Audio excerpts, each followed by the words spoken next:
আলহামদুলিল্লাহ। মহান আল্লাহ তাআলার দরবারে শুকরিয়া। মহান আল্লাহ পাক রব্বে কারীম পরওয়ারদিগার আলম আপনারে আমারে আজকে সফর মাসের শেষ জুমার দিন আগামী সপ্তাহে যে মাস রবিউল আউয়াল মাস, যে মাসের মধ্যে আল্লাহ রাসূলের দুনিয়ার জমিনে আগমন করেছিলেন, সামনে রবিউল আউয়াল মাস।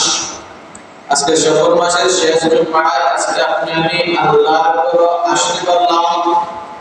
আল্লাহ পাক রব্বুল আলামিন মায়া করে মহব্বত করে বিভিন্ন বাজে আড্ডা থেকে দুনিয়ার সমস্ত খাস কিছু পিছনে ফেলে রেখে আল্লাহ পাক আপনার আমারে আল্লাহর মসজিদে জান্নাতি বাগানে আসার বসার তৌফিক দিয়েছেন। এজন্য উচ্চ সুরে বলে আলহামদুলিল্লাহ। এটা জান্নাতের বাগান, বিশ্বাস করে আপনাদের কথা বলা বিশ্বাস করে মসজিদে থাকতে না, সবচেয়ে উত্তম জায়গা মসজিদের ভিতরে আর সবচেয়ে নির্দিষ্ট জায়গা বাজার।